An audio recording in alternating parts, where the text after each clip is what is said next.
21장 처음에 보면 예수님께서 예루살렘 성전에 입성하는 장면이 나옵니다. 그래서 이것은 굉장히 중요한 메시아의 일이기도 합니다. 이미 예수님 이전에 많은 사람들이 내가 메시아다 하고 나타났던 적이 있습니다. 그래서 어떤 사람이 이 예수를 그냥 두어라. 그가 진짜 메시아면 메시아로서의 증거가 나타나고 그가 메시아에 해야 될 일을 할 거다. 이렇게 얘기했습니다. 드다라고 하는 사람, 유다라고 하는 사람, 메시아라고 자칭하던 사람들이 많은 사람들이 따르는 그 일로 인해서 메시아로서 예루살렘에 입성해서 했던 일들이 많이 있었습니다. 그런데 오늘 본문 속에 예수님께서 신기하게도 다른 사람들이 하지 않았던 일들을 하고 계십니다.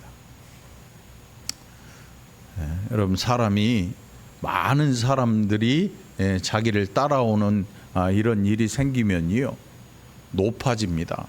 높아져요. 우리도 여기에 성도님들이 한 500명, 1000명, 10,000명 되면요, 높아져요. 누가요? 강대상도 높아지고 저도 높아져요. 여러분, 제가 높아지면 좋겠어요? 사람 많은 게 싫단 말이에요? 아무튼 뭔가가 달라져요, 여러분. 많은 사람이 좋아하는 연예인들 한번 보세요. 함부로 만날 수도 없어요. 유명해지기 전에는 웬만한 행사 가면 다 나와요. 돈 벌어야 되니까. 그런데 유명해지기 시작하면 이게 이제 신비주의로 돌아가서 광고에도 잘 안 나와요. 정말 엄청나게 비싼 광고에만 나와요. 그런데 그것도 뭐 20년, 30년 가는 게 아니고 한 10여 년 가다 끝나요. 왜냐하면 그 뒤에 줄 서 있는 연예인들 중에 잘 나가는 사람들이 엄청 많거든요. 자리를 내주는 거예요. 한번 생각해 보세요. 유대인들이 그렇게 기다리던 메시아, 구약에서 그렇게 이야기하던 메시아가 나왔어요. 많은 사람들이 따라갑니다. 많은 사람들이 막 외칩니다. 대단하다. 야, 당신은 정말 메시아 같다. 그렇게 해서 수많은 메시아가 예수님의 앞에 존재했었던 거예요. 처음이 아니라 예수님에 앞서서 많은 메시아들이 존재했었어요. 그런데 그 메시아들의 끝이 다 죽고 사람들이 뿔뿔이 흩어지고 뭔가 이상해요. 그런데 예수님께서 예루살렘 성에 입성하게 됩니다. 많은 사람들은 말을 타고 입성합니다. 좋은 걸 타고 입성했는데 예수님께서 타고 가신 거는 나귀와 나귀 새끼가 함께 있는 것을 보고 내게 가져와라. 나귀 새끼를 타고 예루살렘에 입성하신 것입니다. 여러분, 말이 우리가 영화로 보니까 나귀 새끼가 그저 좀 탈만해 보이지요. 나귀는 말을 안 들어요. 나귀 귀가 어떻게 생겼어요? 네? 나귀 귀가 이렇게 길어요. 얘가 말 잘 듣게 생겼는데 말 안 들어요. 심한 경우에 나귀가 사람한테 침도 뱉더라고. 나귀 키우는 사람 그 보니까 얼마나 말을 안 듣는지 완전 고집불통이에요. 나귀 새끼 정말 보잘것없는 거예요. 이게 탈만한 짐승이 아니고 그 당시에 이 나귀는 낮으니까 거기에 짐 싣고 다니는 건데 예수님께서 거기에 그걸 타시고 예루살렘 성전에 들어가신 거예요. 그러니까 볼품 없지요. 우리가 영화에 보면 막 이렇게 깔고 뭐 사람들이 옆에 있고 환호를 하고 하니까 야, 예수님 예루살렘 성전에 입성하셨다. 대단하시다. 이렇게 얘기하는데 실제 그 모습을 봤다면 얼마나 보잘것없을지 안 봐도 상상이 돼요. 안 봐도. 큰 호텔이나 엄청나게 큰 뭐 리조트나 이런 데 앞에 가면 그 앞에 아주 그 반짝반짝 옷을 입은 옷을 멋진 유니폼을 입은 사람이 서 있잖아요. 이렇게. 예? 그래갖고 비싼 차가 들어오면 탁 대고 뭐 파킹을 해줘요. 그 뭔 파킹이라고 그래요? 예? 발레 파킹이라고 그러죠. 발레 파킹. 대신 차를 탁 세워줘요. 근데 우리 차 가면요, 쳐다도 안 봐요. 예? 적어도 이 벤츠 한 500 시리즈나 아니면 그 이상이나 롤스로이드나 이런 게 가면 와서 탁 이 파킹을 해주는데, 올란도 타고 가면요 안 쳐다봐요. 어디다가 파킹을 해야 되나 물어보면 저쪽 가서 대세요. 이 정도지. 한번 생각을 해보세요. 메시아라 일컫는 예수께서 예루살렘 성전에 입성하고 수많은 사람들이 호산나를 외치고 있는데 거기에 나귀 새끼가 말이 됩니까? 에? 나귀 새끼에 무슨 금치를 해놓은 것도 아니고요. 그냥 이 마구간에 있는 거 끌어가지고 갖고 와서 타시는 거예요. 보잘것 없어요. 그 모습으로 예루살렘 성전에 입성할 때부터 사람들이 이상하게 본 거예요. 야, 저거 메시아 맞느냐? 야, 저래가지고 메시아 되겠냐? 그들 머릿속의 메시아는 적어도 정치적으로 엄청난 힘과 권세를 가지고 와야 됩니다. 그 당시에 로마의 식민지이니까 어마어마한 군사적인 힘이나 아니면 정치적인 엄청난 파워나 이런 것들을 가져야 그들이 기대하는 메시아가 될 수 있는데, 예수님에게는 아무리 눈 씻고 찾아봐도 그런 게 없어요. 여러분, 예수님의 옷 몇 벌인지 아십니까? 네? 단벌 신사예요. 단벌 신사. 단벌이에요. 단벌. 한 벌. 예수님 돈 주머니도 없어요. 지갑도 없어요. 이 가난한 목사인 저도 웬만하게 지갑은 갖고 있어요. 제 방에 있어요. 그 안에 돈은 없어요. 웬만한 목사인 가난한 목사인 저도 지갑은 있는데 우리 예수님은 지갑도 없어요. 그런다고 예수님 지갑 사드려요? 지갑 사드리면 뭐예요? 안에 돈이 없는데. 예수님 그랬어요. 제자들에게도 야, 지팡이 하나, 신발 하나, 옷 한 벌 그것만 가지고 나가라. 너희 먹을 거, 쓸 거, 잘 거 염려하지 마라. 만일 너희를 박대하거든 신발에 흙까지도 털어버리고 와라. 이게 예수님께서 제자들에게 하신 말씀이었어요. 우리는 가진 게 너무 많아요. 그런데 반면에 예수님께서는 가진 게 없었어요. 얼마나 없었냐면 집도 없어요. 여우도 토끼도 머리둘 동굴이 있고 굴이 있는데 인자는 없다. 머리 둘 곳이 없었어요. 머리 둘 곳이 없다고 하는 것은 날마다 고정적인 잠을 청할 수 있는 집이 없다는 뜻이에요. 여우도 돌아다니다가 지 집으로 돌아갑니다. 토끼도 지 집으로 돌아갑니다. 그런데 예수님은 머리 둘 곳이 없으셨어요. 이게 우리 주님의 모습이었거든요. 예수님의 모습이었거든요. 여러분, 예배 끝나면 돌아갈 집들이 있잖아요. 좋든 나쁘든 넓든 좁든 집이 있어요. 우리 예수님 없었어요. 그러니까 사람들이 이상하게 보는 거예요. 아니, 저 메시아가 맞냐? 이 말은 뭐냐면 왜 내 기대에 안 차냐 이거예요. 왜 당신은 메시아라고 보냄을 받았다고 와서 하는 일들을 보면 엄청난 일들이 막 일어납니다. 그런데 막상 입고 있는 옷도 그렇지요. 주변 환경도 그렇지요. 타고 있는 나귀 새끼도 그렇지요. 아무리 봐도 기대에 안 차는 거예요. 내 기대하고 예수님의 모습이 안 맞아요. 그러니까 이상하게 볼 수밖에 없는 거죠. 이상하게 보는 거죠.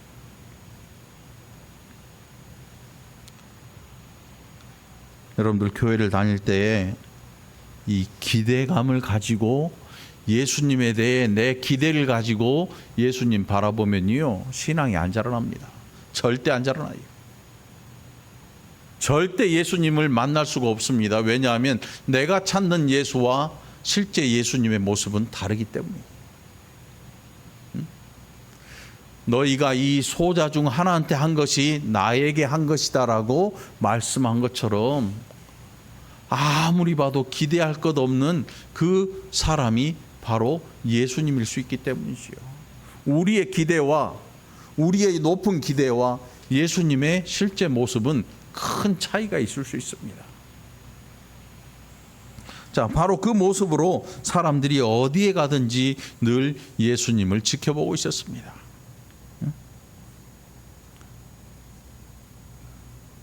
자, 이제 10절 말씀, 오늘 본문의 말씀으로 들어갑니다. 예수님께서 예루살렘에 들어가셨어요. 그래서 온 성에 소동이 났습니다. 왜냐하면 사람들이 예수님 보기 위해서 쫓아왔거든요. 예수님께서 나귀 새끼를 타고 오실 때에 그 가운데 어떤 사람들이 막 소리질러 환호합니다. 호산나 호산나, 주의 이름으로 오시는 이여. 그가 메시아로 오신 것, 그 어떤 사람들은 그것을 이야기합니다. 그러니 그것을 듣고 있던 대제사장들과 서기관 바리새인들은 화가 납니다. 왜냐하면 저 아무것도 아닌 사람인데 성전에 올라오는데 사람들이 막 이 호산나 하면서 칭송을 하거든요. 짜증나고 화가 날 수밖에 없는 거죠. 저거 도대체 누구냐? 예, 갈릴리 나사렛에서 온 선지자 예수라고 합니다. 예수님을 선지자 중에 하나로 알고 있는 거지요. 그런데 더 기가 막힌 일이 벌어졌습니다. 나귀 새끼를 타고 올라온 것도 그것도 이상한 일인데 오셔서 하는 일이 그 안에 장사하는 모든 장사꾼들의 탁자를 다 뒤집어 엎어버리신 거예요. 다 뒤집어 엎어버렸어요. 여러분, 이게 처음 있는 일이에요. 아무도 이 일을 하려고 생각 안 했어요. 우리는 성경을 보니까 그래, 누가 성전에서 장사를 해? 말이 돼? 이렇게 생각하고 이거를 이해하는데 당시의 사람들로는 이 어마어마한 일이었어요. 아니, 성전에서 어떻게 이런 일을, 성전 안이 아니고 뜰이거든요. 제사, 이 뜰을 지나서 제사하러 들어가는데 그 뜰 앞, 성전 앞 뜰에서 장이 섰어요. 여러분, 1차, 2차에 장 쓰잖아요. 3차에도 쓰고. 3차는 너무 작더라고, 장이. 1차 장은 커요. 길이 길잖아요. 요즘 없나? 그래서 코로나 이후에 장도 망해가나 봐. 2차에도 장이 서요. 월요일마다. 장이 서면요, 가수 조영남 있잖아요.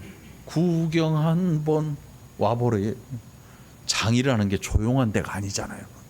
장에 가서 경건한 마음으로 가는 사람 없잖아요. 우리 권사님들 가끔 어디 장에, 강화나 이런 데 5일장에 가면 옷깃을 여미고 경건하게 가지 않잖아. 어떻게 가요? 신발 단단한 거 신고 저 손 이 술에 딱 끌고 전투복으로 딱 갈아입고 전투적으로 가잖아요. 장에 가면서 경건한 사람 없어요. 가서 이제 머리끄댕이 잡고 싸울 준비도 해야 돼요. 왜? 비싸면 깎아야 되잖아. 그 전투 준비를 하고 가지요. 그래서 가지고 사온단 말이에요. 장에 경건하게 가는 사람이 없어요. 그런데 그 중요한 하나님 앞에 제사하는 그 자리에 가는데 사람들이요, 처음 만나게 되는 그게 어디냐면 시장. 장터를 만나게, 장터를. 하나님 앞에 나아가는데, 성전에 들어가는데 처음 만나는 게 시장이야, 시장. 그런데 그 시장의 기능이 뭐냐면, 하나님 앞에 저 멀리서, 외국이나 멀리서 온 사람들은 양을 끌고, 이 양이나 소를 끌고 올 수가 없으니까 성전 앞에 와서 돈으로 그거를 사는 거예요. 요즘 하도 바가지 하잖아요. 제주도에 라면, 해물 라면이 5만 원이래. 어떤 데서 바가지를 그렇게 씌웠나 봐. 원래 라면 얼마예요? 신라면이나 이런 거? 비싸봤자 1,000원, 천몇백 원 하잖아. 2,000원만 받아도 승질 낼 텐데. 관광지에 갔더니 만원, 저 영종도 가서 우리 동기 목사님하고 해물라면 사모님하고 집사람하고 넷이서 먹는데, 해물라면인데 그 좋은 꽃게도 아니고 요만한 꽃게 있잖아. 그거 반 잘라가지고 하나 넣고, 주인이 이렇게 숫자 세더니 새우 4마리 넣어주고 조개 몇 개 넣고 그게 해물라면 2만 원이더라고. 먹고 싶어? 사줄게. 그런데 맛도 없어. 응? 땡땡은 꽃게 집어넣고 끓여놓은 게 그게 맛있겠냐고. 저 멀리에서 성전 제사 때문에 왔는데 양 한 마리에 얼마예요? 100만 원이요. 밑에서 10만 원 하는 양을 성전 앞에서 100만 원에 파는 거야. 응? 사겠어 안 사겠어? 사냐고 안 사냐고. 성전에 제사 드리러 왔는데 재물을 가지고 제사장한테 가서 1년에 3차례 이스라엘 남자들은 하나님 앞에 무조건 나아가야 돼요. 근데 1년에 한 번이라도 좀 보이고 싶고 그러는데 그거 살 것 같아 안 살 것 같아? 제가 지금 강매하잖아요. 안 사고 못 베기는 거예요. 왜? 재물 없이 어떻게 제사를 드립니까? 못 들어가요. 성전 안에 들어갈 수 있는 자격조차도 없어요. 앞에 제사장이 탁 문지기에 서가지고 재물 어디 있어요? 너무 비싸서 안 사갖고 왔는데요. 오지 마세요. 못 들어가요. 아니 수백 킬로 수천 킬로를 와서 여기 왔는데 못 들어가. 안 살 수 있어요? 사야지. 네? 딱 목에 힘주고 내가 오늘 밥 살게 하고 데리고 갔는데 해물라면이 2만 원이야. 안 먹어? 왜 안 먹어? 나 때문에 나 둘이 갔으면 안 먹고 올 텐데 앞에 있는 목사님한테 산다 그랬으니까 속이 쓰리고 아파도 사야지. 먹어야지. 2만 원은 양반이야. 제주도는 5만 원이랬대. 5만 원. 정말 제주도 안 간 게 다행이지. 응? 성전 제사는 100만 원이 아니라 200만 원 물러도 사갖고 들어가야 돼요. 그런데 기가 막힌 일이 성전을 누가 관리해요? 레위 자손들 제사장들이 관리한단 말이야. 그 시장에 장사할 수 있도록 해준 사람이 누구겠어요? 바로 그 사람들이지요. 그 사람들이 그 앞에서 장사하도록 탁 해줘요. 아파트만 해도 팀장이 있더라고. 팀장한테 잘 보여야 돼요. 그 팀장이 텐트 크기에 따라서 한 칸에 3만 원씩 받더라고. 내가 어떻게 잘 아냐고? 우리 옛날에 전도할 때 3만 원씩 꼬박꼬박 냈잖아. 네? 전도할 때 3만 원씩 내고 있어요. 그러다 뭐가 하도 기가 막혀가지고 장사도 안 하는데 뭔 돈을 내야 되나? 나중에는 안 냈지. 근데 그전에는 냈어요. 네? 아니 저 아파트에 장도 3만 원씩 내는데 성전 안에서 그 비싼 장사를 하는 사람들이 돈을 안 내겠어? 누구한테 내요? 관리하는 사람들한테 내는 거예요. 예수님이 그걸 아셔요. 누구라도 그걸 다 알아요. 야, 저거 장사 아무나 하는 거 아니다. 응? 큰 빌딩 있잖아요, 여러분. 서울에 가면 어마어마하게 큰 빌딩이 있어요. 막 우리나라의 대기업, 응? 알만한 기업들 빌딩이 있어요. 거기 1층에 장사하려면 아무나 못해요. 뭔가 핏줄이어야 돼. 뭔가 연결이 돼 있어야 돼. 에? 안 사 먹을 수 없는 자리, 그 자리에 탁 가게를 차려요. 그런데 월세도 어마어마 비싸요. 그런 데는. 에? 저기 월곤역은 이게 역도 아니야. 큰 역들 있잖아요. 서울에 있는. 이런 데 한 구퉁이 장사하려면요 월세가 한 2천, 3천만 원 돼요. 한 달에 알고 있었어? 미안해, 모른 줄 알고. 그 성전 앞에서 장사하려면 어마어마한 이 임대료를 내고 자릿세를 내야 돼. 누구한테? 그 관리하는 사람들에게.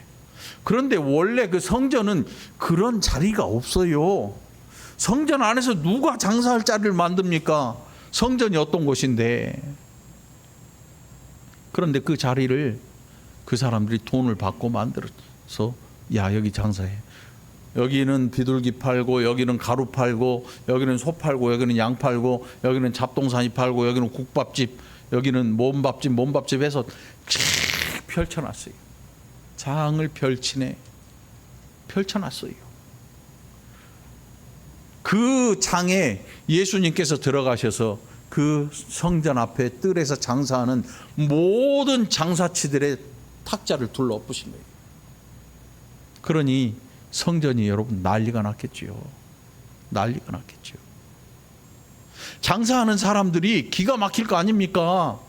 탁자를 다 둘러 엎어버리는데 예수님께서 오셔서 어? 너 누군데? 예수님을 해하고 싶지만 따라오는 군중들이 워낙 많으니까 말을 못해요. 하고 다 뒤집어져 버렸어요. 제사장들도 예수님을 만류하지 못합니다. 왜냐하면 사람들의 눈치가 보이거든요. 저거 지금 메시아고 뭐 능력이 있고 엄청나게 많은 사람들이 따라오니까 말을 못하는 거예요. 그때 예수님이 말씀하셔요. 뭐라고 하셨는가 하면 기록된 바 내 집은 기도하는 집이라 일컬음을 받으리라 했는데 너희는 강도의 소굴을 만들었다. 여러분 강도가 뭔지 아시지요? 칼로 흉기로 사람을 위협해서 물건을 뺏는 사람이 강도예요. 무기 안 들고 들어가면 뭐냐면 절도예요. 남의 집 담을 넘어가지고 유리창이나 뭐 이런 걸 열고 들어가서 살금살금 들어가서 물건을 싹 빼오면 그거는 뭐라 그래요? 도둑놈, 절도범. 그런데 흉기를 드는 순간 강도로 변하는 거예요.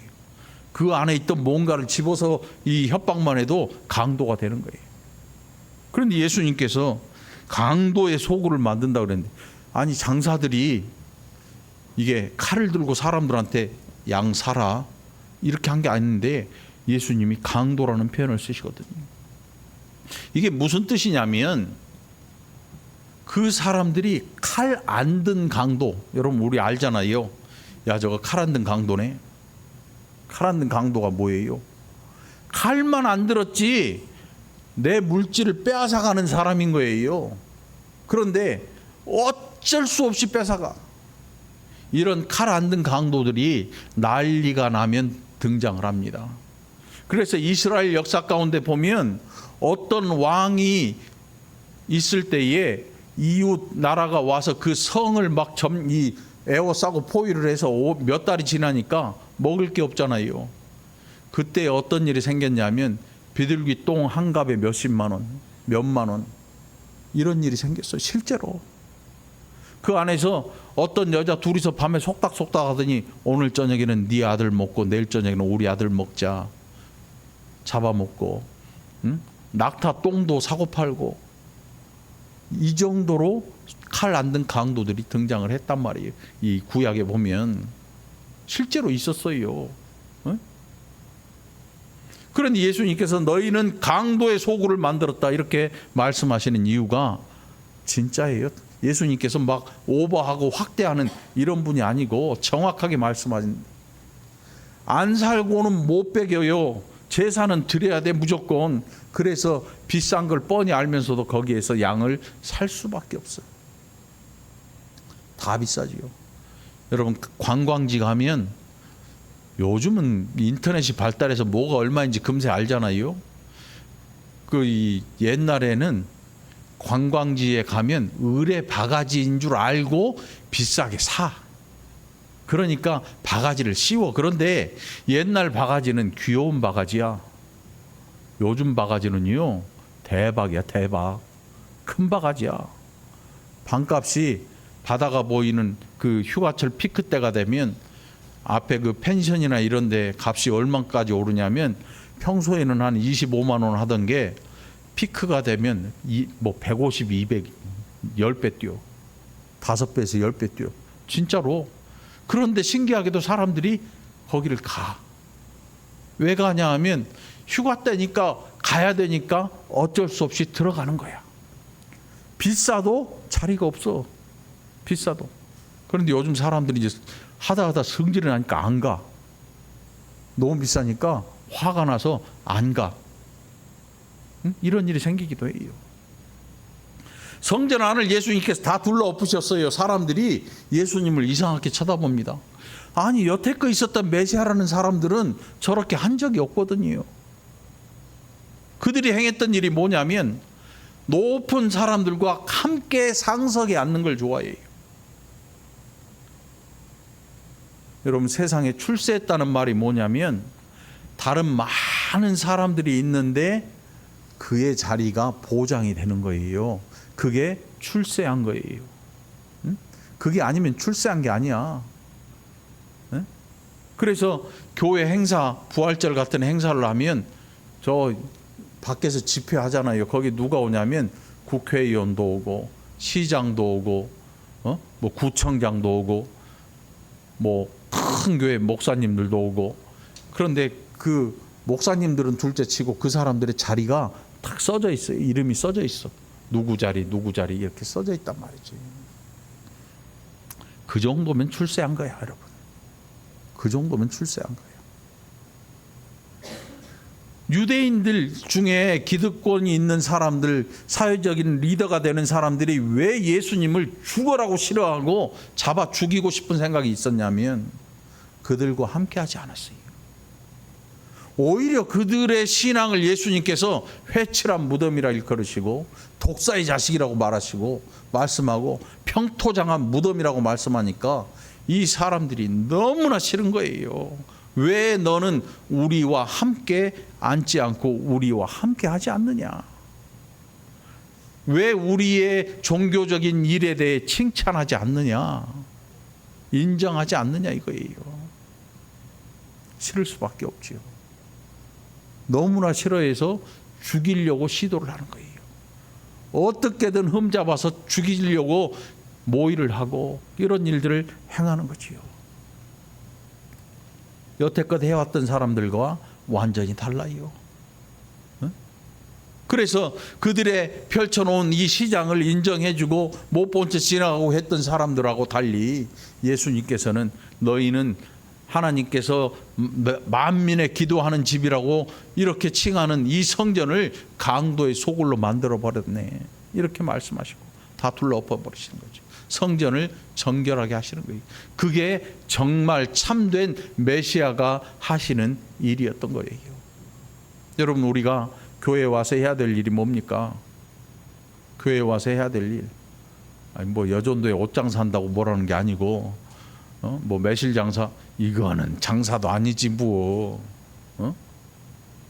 교회에 와서 해야 될 일이 뭐냐 하면 예수님이 행하셨던 일들 이 일을 기억하고 우리의 심령을 정결하게 만들려고 노력을 해야 되는 거예요. 많은 사람들이 세상에서 가지고 온 모든 더러운 죄를 그냥 품고 이 교회에 들어와서 그대로 갑니다. 그러면 교회에 뭐하러 오냐? 소원 빌러 와요. 소원 빌러. 여러분 마음에 찔리는 분이 있으면 회개하시기 바랍니다. 교회는요 우리 안에 더러운 짐들, 더러운 죄들을 다 털어놓고 하나님 앞에 납작 엎드려서 하나님 잘못했습니다 싹싹 빌고 이 죄들을 다 버리고 나가야 되는데 이 죄를 품은 채로 그대로 교회에 들어와서 그냥 하는 일이 소원 빌고 가는 거예요. 무슨 소원 비냐면 자식 소원 빌고요, 남편 소원 빌고, 사업 빌고, 부자 되게 빌고, 뭐 잘 되게 빌고 이런 것들 빌다가 가는 게 교회면 그 교회는 교회로서의 가치가 없는 거예요. 오늘 여러분들 정결한 심령으로 저 문 밖을 나서게 되기를 바랍니다. 이 안에서 모든 죄를 내려놓고 회개하고 하나님 앞에 납작 엎드려야 되는 것입니다. 이게 우리들의 모습이 되어야 됩니다. 성전 제사를 가기 위해서 제물을 가지고 가야 되는데 파는 사람이나 그것을 허락한 사람이나 재물을 가지고 성전에 들어가는 사람이나 하나님에게 관심 가진 사람은 한 명도 없어요. 예수님만 그 일을 하고 계신 거예요. 성전은 장사해야 되는 자리가 아닙니다. 재물은 멀리서 터덜터덜 걸어와서 양 한 마리 사가지고 끌고 와서 제사장한테 휘딱 던져주고 피 흘리고 돌아가면 나의 의무만 행하고 가는 성전 제사, 그거는 하나님이 기뻐하지 아니하시는 제사. 하나님이 기뻐하시는 제사는 뭐냐면 상한 심령을 가지고 하나님 앞에 나아가는 거예요. 하나님이 구하시는 제사는 상한 심령이라. 응? 여러분 오늘 하나님을 사모하고 왔습니까? 사모하고 왔어요? 사모하시길 바랍니다. 그게 아니거든 오늘 회개하시기 바랍니다.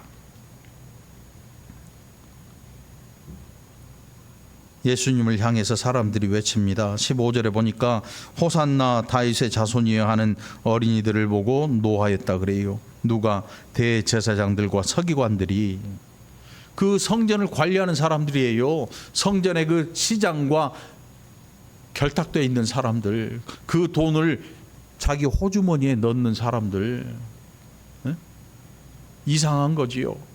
그런데 그 와중에 아이들이 예수님을 뭐 호산나 이렇게 찬양하는 거예요. 그러니까 화가 나요.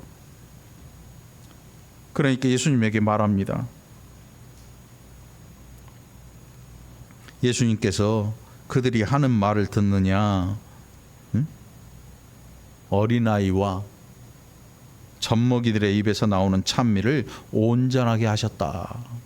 무슨 뜻이냐면 너희가 찬양하지 않아도 하나님은 돌들을 들어서라도 찬양케 하실 것이다. 우리가 하나님을 찬양하지 않으면 어떻게 될까요? 하나님 돌덩이를 들어서라도 하나님을 찬양하게 하십니다. 인생들이 찬양하지 아니하면 하나님께서 더 나뭇잎들을 흔들어서 찬양을 받으실 것입니다. 그러니 하나님을 찬양하는 일이 우리에게 얼마나 복된 일인지 기억하고 찬양하기를 바랍니다. 하나님께서 온전케 하십니다. 어린 아기와 젖먹이들의 입, 이게 뭔 소리예요? 어린 아기들이 무슨 찬양을 하겠습니까? 옹알옹알 옹알이지요. 그런데 하나님께서 그것을 찬양으로 온전케 만들겠다는 거예요. 돌덩이를 명하여서 찬양케 하신다는 말씀이에요. 그러니 여러분, 하나님을 찬양하는 일이 얼마나 귀하고 복된 일인지 늘 기억하고 이 일에 감사하시길 바랍니다. 예수님께서 그 성전을 떠나서 베다니에 가서 유하셨다. 그리고 이른 아침에 다시금 예루살렘 성전으로 들어오시려고 발걸음을 옮기고 계십니다. 오늘 19절에 보면 한 무화과 나무가 나옵니다. 마가복음에 보면 이 무화과 나무가 아직 열매 맺을 때가 아니에요. 다른 복음서에 보면 무화과 나무가 아직 열매 맺을 때가 아니에요. 포도나무는 언제 열매를 맺습니까? 지금 가면 팔아요. 지금부터 추석 때까지 포도가 나와요. 그런데 땡볕 한여름에 가지고 포도나무한테 가가지고 야 포도 좀 줘. 안 익은 거밖에 없지요. 익었을 때 달라고 그래야 되는데 예수님 정말 이상하셔요. 그 언제였냐면 무화과 나무가 열매 맺을 때가 아닌데 예수님께서 그 무화과 나무를 찾아가셔서 열매를 구하고자 하셔요. 예수님이 무화과 나무에 대해서 무지랭이가 아니에요. 몰라서 그러시는 게 아니에요. 예수님께서 늘 비유로 제자들에게 말씀하시잖아요. 천국은 뭐뭐와 같으니, 우리가 지난주에 봤잖아요. 예수님 알고 계셔요. 무화과 나무 지금 열매 맺을 때 아니라는 거 알고 계셔요. 그런데 무화과 나무에 가서 열매를 구하시고 구할 것이 없자 무화과 나무를 저주하시는 사건이 기록돼요. 잎사귀가 다 마르고, 나중에 다른 복음서에 보면 베드로가 예수님한테 물어봐요. 아니 예수님, 저 무화과 나무가 뿌리까지 다 말라 죽었네요. 이게 뭡니까? 이게 왜 그런 것입니까? 예수님에게 질문해요. 오늘 본문에 보니까 무화과 나무가 곧 말랐어요. 뭐라고 했냐면 이제부터 영원토록 내가 열매를 맺지 못할 것이다. 무화과 나무를 저주하신 사건이에요. 그런데 놀랍게도요, 이 무화과 나무가 무엇에 견주게 되냐면 이스라엘이라고 하는 이 유다 왕국에 견주어져요. 유다 왕국이 머지않아 멸망합니다. 실제로 멸망해요. 응? 예수님께서 바로 그 일을 말씀하는 거예요. 하나님께서 이 백성에게 믿음의 열매를 찾으실 때 이 백성은 믿음의 열매가 없어서 드릴 게 없는 거지요. 우리가 세상 사는 게 건강하거나 젊거나 어리다고 해서 이게 교만하면 안 돼요. 하나님이 부르시는 그날에 우리는 언제라도 가야 돼요. 나이 순대로 가면 참 얼마나 좋을 것 같아. 어? 그런데 그렇질 않아. 실제로 그렇질 않아요. 누구라도 하나님이 부르시면 가야 돼요. 그 부르심의 나를 우리는 알 길이 없어요. 알 수가 없어. 하다못해 병약하다고 해서 하나님이 부르시냐, 젊은 사람보다 먼저 부르시느냐, 그렇지 않아요. 사람이 하나님 앞에 가는 날은 하나님만 아셔요. 그러면 우리는 언제 믿음의 열매를 맺어야 할까? 언제 맺어야 할까? 그러니까 믿음의 열매라고 하는 게 이게 잘못 생각하면요, 막 일을 해가지고 막 뭘 해가지고 뭘 들여가지고 이만큼 쌓아가지고 막 이거, 그게 아니에요. 예수님의 말씀에 뭐라고 나와 있냐면 세상의 보화는 강도가 뚫고 들어오고 도적이 뚫고 들어온다. 그리고 녹이 난다. 너희의 보물은 어디에 쌓으라고 하셨나요? 하늘에 쌓아라. 하늘에. 여러분, 하늘에 여러분의 보물을 쌓아 놓으시길 바랍니다. 이 보물은 어떻게 쌓냐 그러면 막 헌금해 갖고 쌓는 거 아니에요. 교회에다가 10,000원 헌금하면 하늘에 10,000원이 쌓여? 아니야. 그런 의미가 아니고 바로 밑에 보면 예수님께서 믿음으로 구하면 하나님께서 다 주신다. 너희가 믿음으로 구하였다면 하나님께서 이미 너희에게 주신 줄 알아라. 그런데 이 기도에 앞서서 전제가 있어요. 뭐냐면 하나님을 믿어라. 여러분, 하나님 믿으시기 바랍니다. 예수님 믿으시기 바랍니다. 예수님 잘 믿는 게 하늘의 보화를 쌓는 일인 것입니다. 우리의 행위로 뭔가를 쌓는 게 아닙니다. 그거는 저 다른 종교로 가야 돼요. 어디로요? 저절로 가거나 로마 교회로 가야 돼요. 천주교. 네? 거기는 사람이 뭔가를 해서 자기의 착한 일을 차곡차곡 시루떡처럼 쌓아야 돼요. 공덕을 쌓는다 그러지요. 절도 그래요. 그러나 신앙을 가진 우리는 그런 걸 믿지 않습니다. 우리는 우리의 착한 일이 공덕이 되는 게 아니에요. 우리는 예수 그리스도를 믿음으로 말미암아 천국을 소유한 자가 된 거예요. 우리는 천국을 가지고 사는 거예요. 그래서 그 천국에 대한 믿음을 가지고 이 땅에서 살아가는 모습이 달라요. 어떻게 다릅니까? 쟤는 하늘에 안 살고 있는데, 이 땅에 살고 있는데 천국 백성처럼 사는 거예요. 그게 하늘의 보화를 쌓아놓는 일인 것입니다. 여러분, 여러분의 창고에, 하늘 창고에 보화가 가득하기를 바랍니다.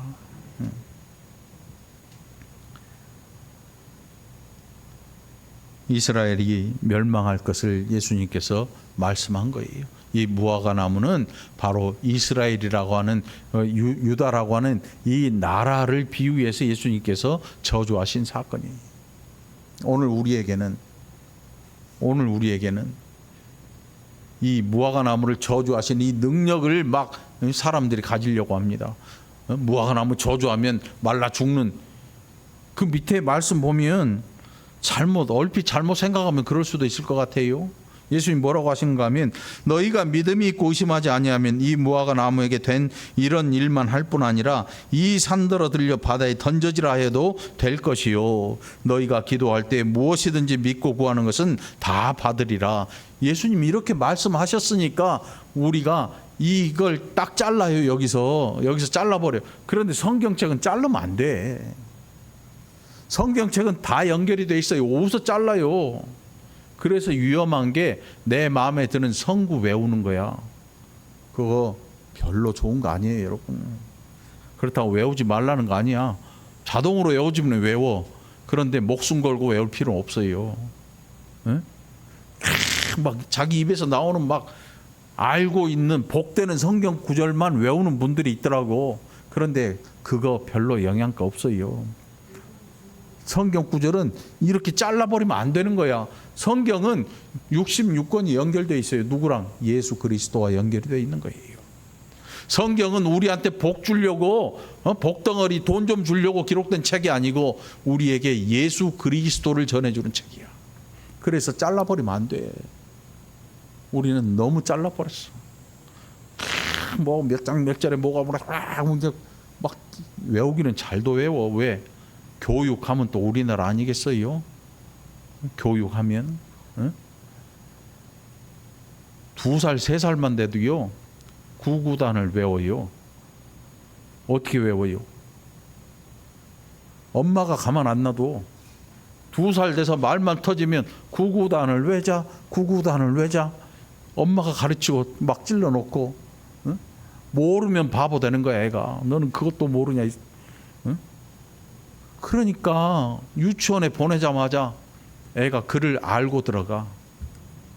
원래는 글을 어디 가서 배워야 되냐면 학교 가서 배워야 되잖아. 요즘은 학교에서 기억 니은 배우는 학교 없을걸? 어디서 배워요? 집에서 배워요. 언제? 2살 지나면. 어디서? KT, 올레 KT 뭐 이런 거 보면 나오잖아. 교육 학습 프로그램. 엄마 출근하고 그러면 애가 혼자서 그걸 보다가 혼자 다 배워. 그래서 우리나라 대통령이 뽀로로인 줄 알아. 거기 보면 뽀로로 뭐 애들 다 나오잖아. 이상한 캐릭터들. 그렇게 배우는 거야. 그렇다고 해서 그게 애한테 정상적이냐? 아니거든. 그거 가지고는 사람 만들지 못하거든. 오늘 여러분 정말 좋은 사람이 되고 싶거든. 이 멀티미디어 가지고 좋은 사람이 되는 거 아니에요. 좋은 교육 받았다고 좋은 사람이 되는 거 아니에요. 수많은 범죄자들 중에 교육 못 받아서 범죄자 된 사람 없어요. 교육을 받으면 받을수록 무서운 범죄자가 되는 거예요. 더 무서워져요. 우리는 뭐냐 하면 좋은 교육 때문에 좋은 사람이 되는 게 아니고 예수님 때문에 하나님의 자녀가 되는 거예요. 늘 기억하실 바래요. 누군가 당신은 누구십니까? 라고 물어볼 때 나는 회사 사장입니다.